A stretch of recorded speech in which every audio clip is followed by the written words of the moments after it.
Welcome back to the another lecture. आज के इस नए लेक्चर में आप सभी का स्वागत है।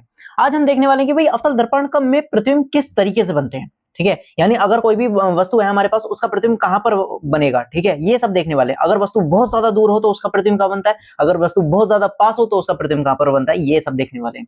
और दूसरी बात, सबसे लास्ट में हमारे पास क्वेश्चन आएगा कि भाई हमारी जो गाड़ी है, ठीक है, या बाइक है, ठीक, उसके अंदर जो जो हमारे पास लाइट होती है, उसके अंदर कौन सा दर्पण यूज किया जाता है। ठीक है, इसके बारे में हम लास्ट में चर्चा करेंगे। ठीक है, तो आइए चलिए शुरू करते हैं। अवतल दर्पण द्वारा प्रतिबिंब का बनना, ये हमारा आज का टॉपिक है।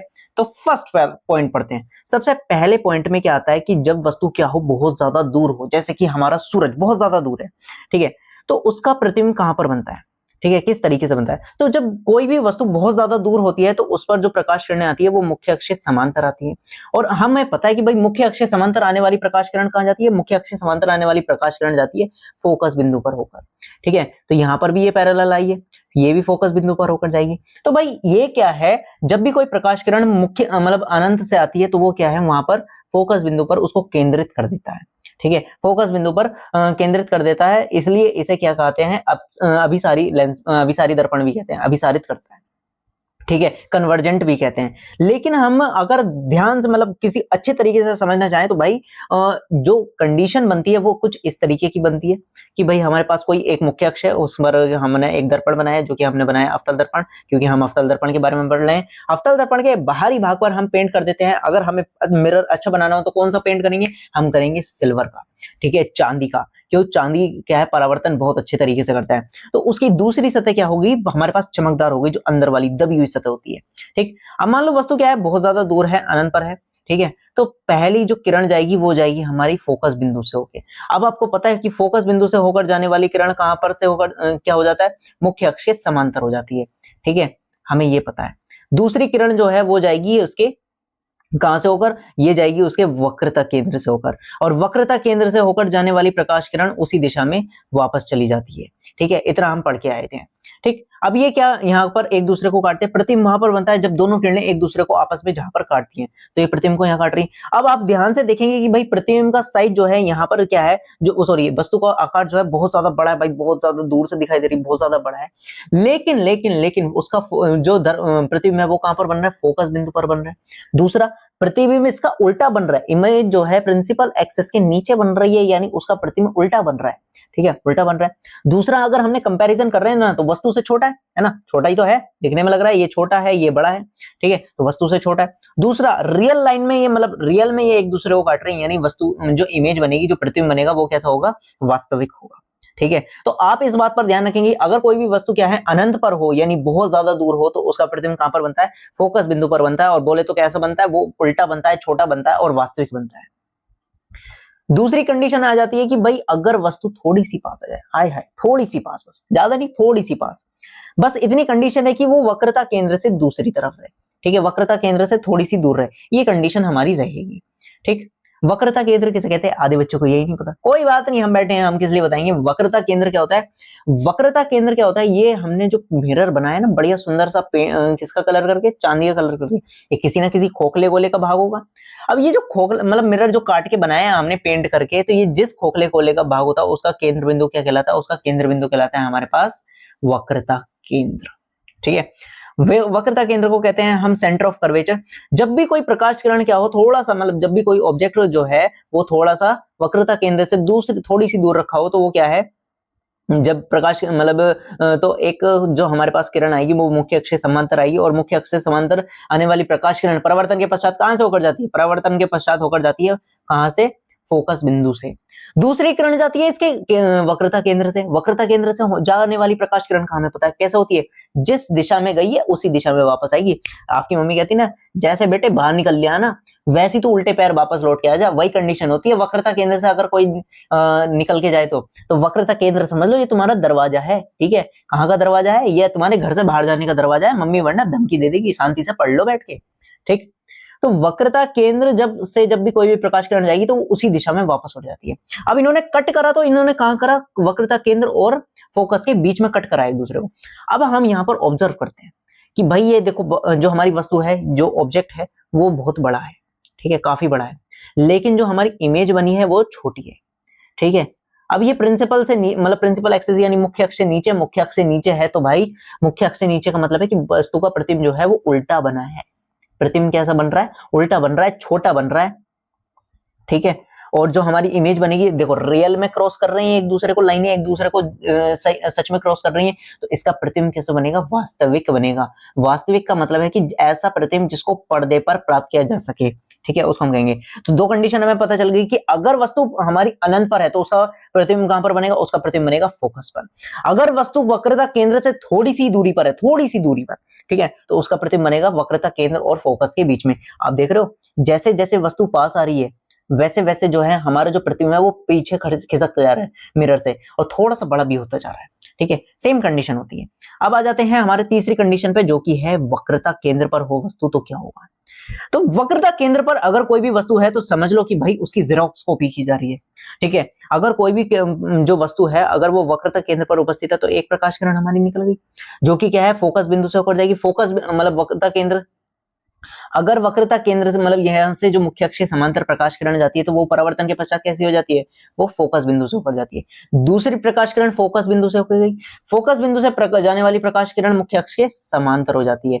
तो ये क्या है? एक दूसरे को कहां पर काट रहे हैं? ये देखो हमारी थोड़ी सी जरा लाइन टेढ़ी हो गई, लेकिन काटेंगे कहां पर? जस्ट जहां पर ये वक्रता केंद्र था। बस कंडीशन ये है, आय हाय, कंडीशन क्या थी कि ये क्या है? उल्टा बनाता है, ठीक है। यानी अगर मेरा हाथ ऐसे दिख रहा है ना, ऐसे करके, ठीक है, ऐसे, ठीक, तो ये क्या है? ऐसे दिखाएगा, उल्टा ऐसे दिख रहा है तो ये ऐसे दिखा देगा, इतना फर्क है। लेकिन जितना साइज है ना, अगर तुम्हारा मतलब इतना हाथ मेरा ऐसा है, ठीक है, तो बस ये उल्टा दिखेगा, साइज उतना ही रहेगा, साइज हमारा बराबर रहेगा।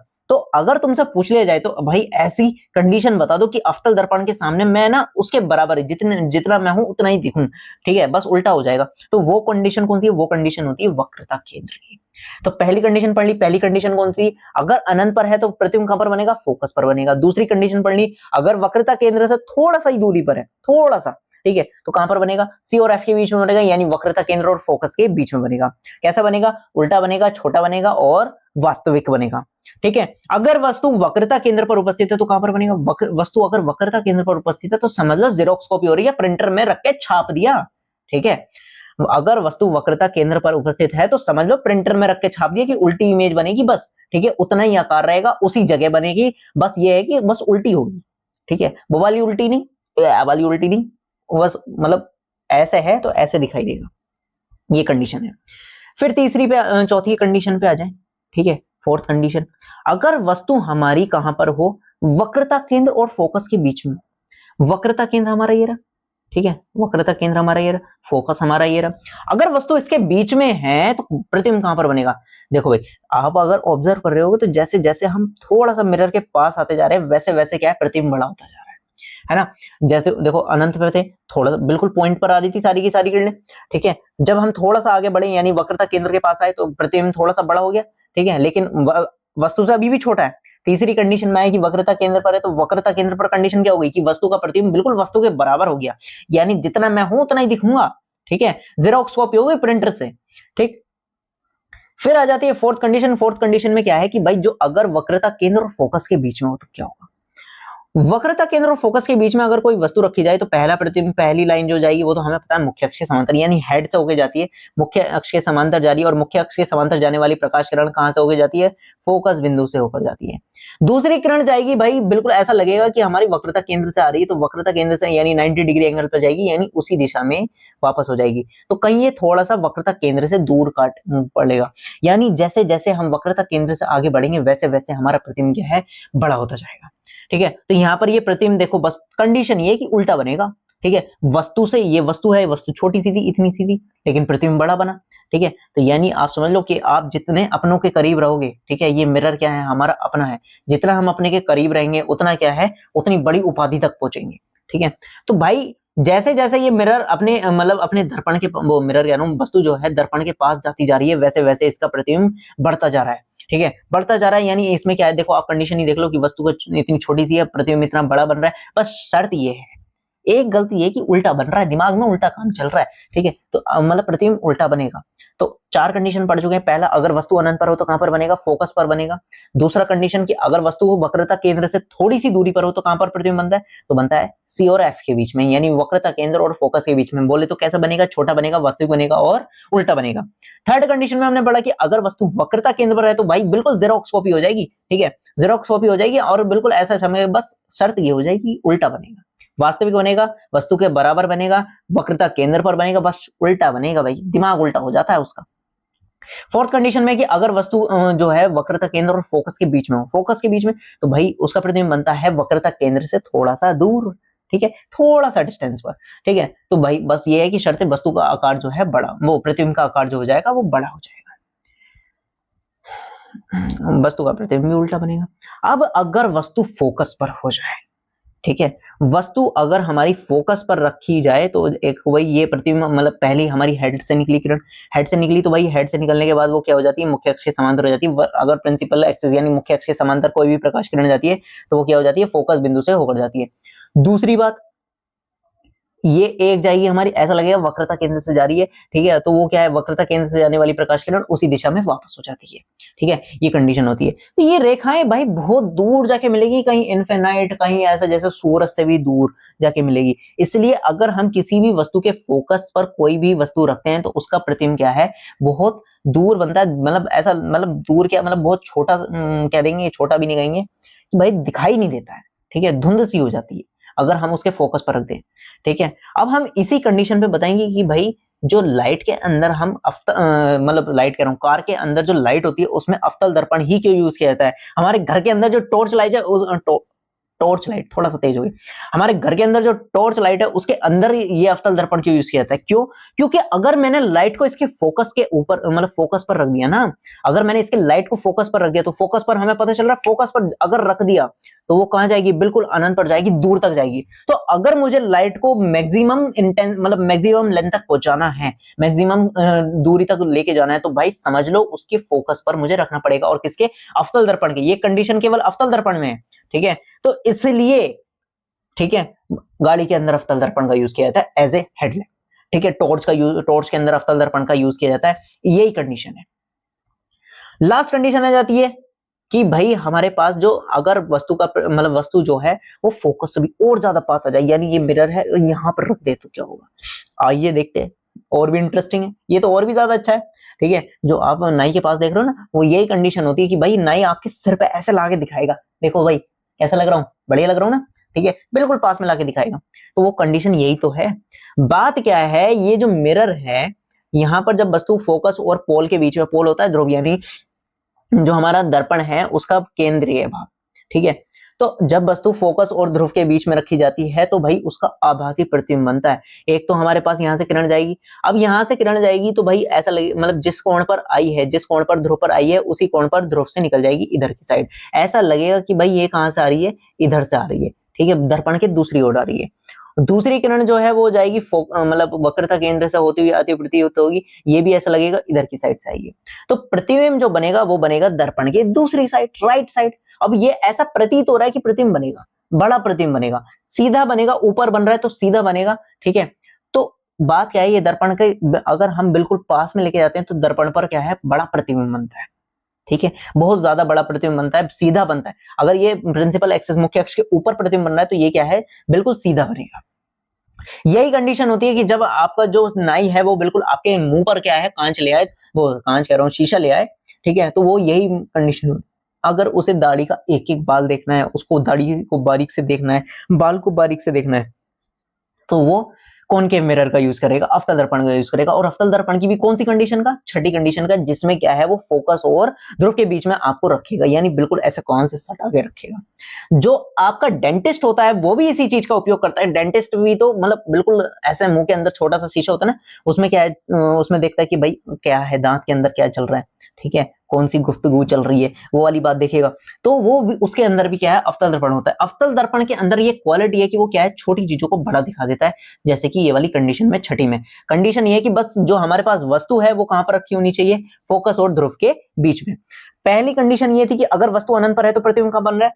फोकस पर बन रहा है, ठीक है। दूसरी कंडीशन ये थी कि वे वस्तु अगर वक्रता केंद्र से थोड़ी सी दूर रखी हो तो भाई प्रतिबिंब कहाँ बनता है, सी और एफ, ठीक है, कहां पर, वक्रता केंद्र और फोकस के बीच में बनता है। अगर वस्तु वक्रता केंद्र पर रखी हो तो कहां पर बनता है, अगर वस्तु वक्रता केंद्र पर रखी है तो भाई बिल्कुल जेरोक्स कॉपी हो जाएगी, समझ लो जेरोक्स होनी है, बस ये है कि उल्टा छपेगा, यानी प्रिंटर उल्टा काम कर देगा, उसका एक तार जो प्लस माइनस था वो माइनस वाला प्लस में लग गया, प्लस वाला माइनस में लग गया, ये समझ लो, ठीक है।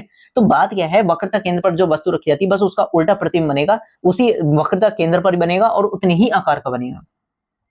चौथी कंडीशन आती है कि अगर वस्तु का प्रतिबिंब फोकस और वक्रता केंद्र के बीच में रखा जाए तो जो प्रतिबिंब है वो कहां बनेगा, फोकस से वक्रता केंद्र से थोड़ी सी दूर बनेगा, थोड़े से डिस्टेंस पर, ठीक।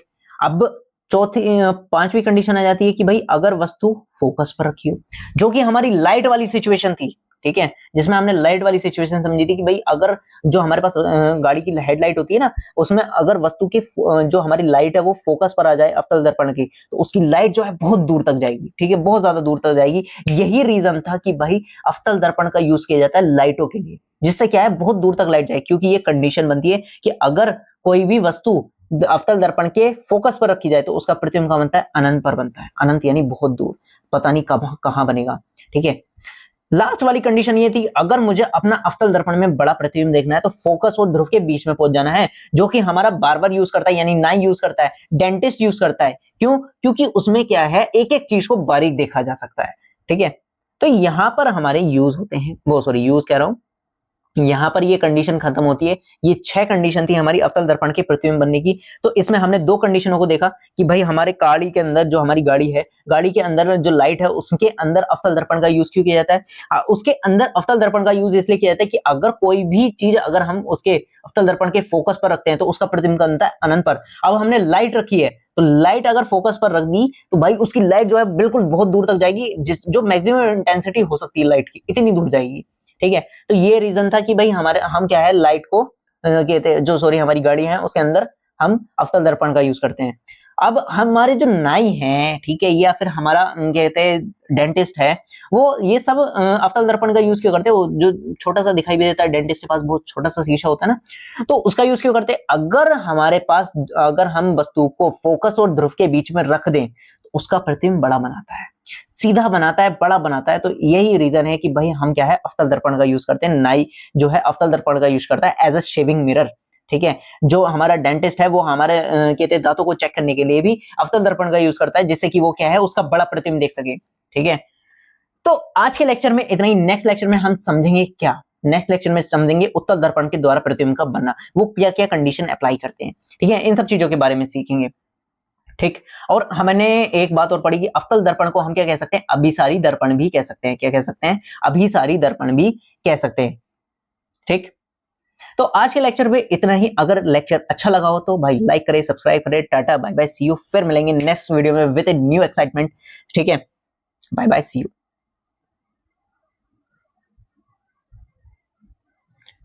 ला ला ला ला ला।